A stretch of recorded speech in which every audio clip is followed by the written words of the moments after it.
Halkani waa warbaahinta GMN ee laanteeda af Soomaaliga. Adeegga socdaalka iyo jinsiyada ayaa keenay isbeddello la taaban karo isagoo casriyeynaya nidaamkiisa howlgalka. Adeegga socdaalka iyo jinsiyada ayaa kordhiyay isbeddello la taaban karo oo kordhin doona qanacsanaanta macaamiisha iyada oo la ballaarinayo isticmaalka teknoolojiyada ku habboon waqtiga. Casriyeynta nidaamkeeda howlgalka ah iyo abuurista jawi shaqo oo wanaagsan ayay tiri agaasimaha guud Marwo Salaamawit Daawud.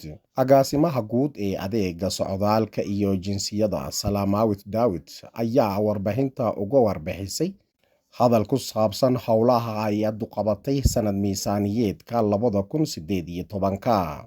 War-saxaafadeedkeeda waxay ku sheegtay in hay-addu ay keentay isbeddello la taaban karo oo kordhin doona qanacsanaanta macaamiisha iyadoo ballaarinayso isticmaalka teknoolojiyada ku habboon waqtigan.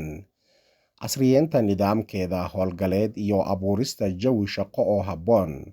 Waxayna sheegtay in dukumiintiyada kale ee baasaboorka oo ay ku jiraan adeegyada baasaboorka iyo fiisaha lagu soo saaray teknoolojiyada casriga ah isla markaana lagu soo saaray tayo wanaagsan. Waxayna xustay in ka badan 1.6 milyan oo baasaboor ah la daabacay oo loo qaybiyay muwaadiniinta sanad miisaaniyeedkan. Waxaa kale oo ay xustay in tirada xarumaha bixinta baasaboorada elektarooniga ah ee ahaan jirtay 12 oo la gaarsiiyay 23 iyo in ka badan 7 milyan oo dad musaafiriin ah ee la siiyay adeegyo hufan oo ku jiraan saldhigyada xakameynta xuduudaha cirka iyo dhulka. Waxayna sidoo kale sheegtay in howlaha la sameeyay si adeegga looga dhigo mid wax ku ool ah iyada oo la horumarinayo abaabulka iyo horumarinta kheyraadka aadanaha ee hay-adda ay muhiim u tahay xaqiijinta isbeddelka.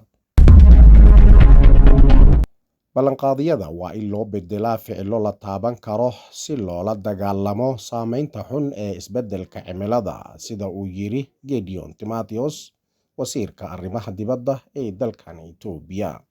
Wasiirka arrimaha dibadda iyo madaxweynaha Cub 32 Dr. Gideon Timotheus ayaa wadahadallo la yeeshay madaxweynaha Cub 21 Laurent Fabius. Intii lagu jiray wadahadalka, Laurent Fabius wuxuu la wadaagay khibraddiisa hogaaminta Cub 21 kaasi oo lagu soo gabagabeeyay ansixinta heshiiska Paris kaasi oo ahaa guul weyn oo laga gaaray la dagaalanka isbeddelka cimilada adduunka. Intaa waxaa dheer, labada hogaamiye waxay ka wada hadleen diyaargarowga Cub 32 arrimaha gacan ka geysan kara shir Cub 32 oo guuleysta iyo cashiro laga bartay shirarkii hore ee Cub.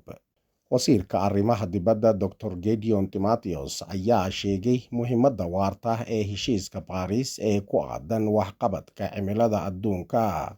Wuxuuna ku nuuxnuuxsaday baahida loo qabo in ballanqaadyada loo rogo ficilo la taaban karo si wax looga qabto saameynta xun ee isbeddelka cimilada.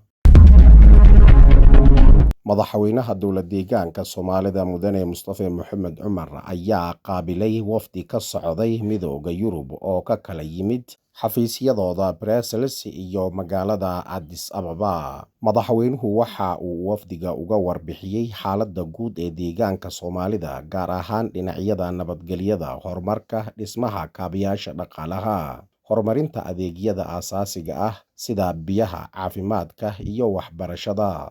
Sidoo kale waxa uga warbixiyay dadaallada lagu dhimayo saameynta isbeddelka cimilada iyo xoojinta awoodda hay-adaha fulinta ee dowlad deegaanka Soomaalida.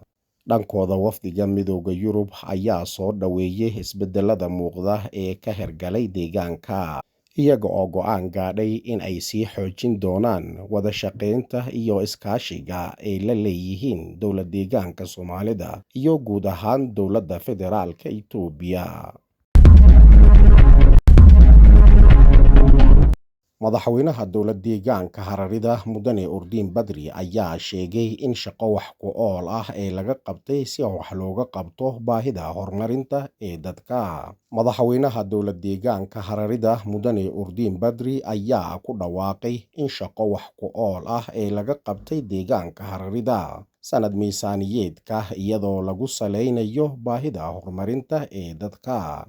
Sida uga warbixiyey madaxweynaha dowlad deegaanka Hararida shirkii caadiga ah ee 10aad wareegga 6aad sanad maaliyadeedka 5aad ee golaha deegaanka.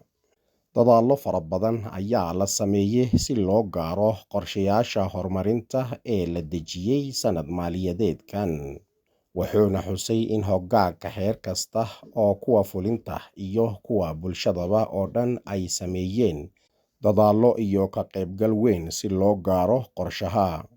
Wuxuuna xusay in shaqo dhiirigelin ah la qabtay si loo keeno horumar adeeg oo waara. Horumaradaasi oo ka hirgala qaybaha dhaqaalaha iyo bulshada si loo horumariyo loona casriyeeyo bixinta adeega iyo si loo xalliyo dhibaatooyinka maamul wanaagga. Wuxuuna xusay in howlaha ballaarinta kaabayaasha dhaqaalaha ee magaalada iyo marinada magaalooyinka iyo kuwa tuulooyinkaba ay ahaayeen shaqada ugu weyn ee diiradda la saarayo. Waxaa kale oo uu xusay in shaqada ka qayb qaadashada, kor u qaadista tayada waxbarashada iyo horumarinta ay waxtar u leedahay guusha ardayda. Waxaa kale oo uu tilmaamay in howlaha la qabtay si loo xaqiijiyo nabadda iyo amni waara ee deegaanka si loo hubiyo ku dhaqanka sharciga iyo in la horumariyo bixinta cadaaladda ay gaareen natiijooyin aad u wanaagsan. Waxa oo uu sidoo kale xusay in howlaha laga fuliyey waaxda caafimaadka ee meelaha kala duwan dhiirigelinayaan ka hortagga saboolnimada iyadoo la kordhinayo wax soo saarka iyo si loo horumariyo abuurista shaqada iyo in la hagaajiyo tayada nolosha. Waxaa kale oo uu ka warbixiyey howlaha marar kala duwan adeega iskaa wax u qabso oo lagu fuliyey deegaanka ay sidoo kale muujinayaan horumar la taaban karo. Warbixinno kala duwan, qorshayaal iyo magacaabisyo ayaa la filayaa in la ansixiyo inta lagu guda jiro kala fadhiga golaha ee 2 maalmood.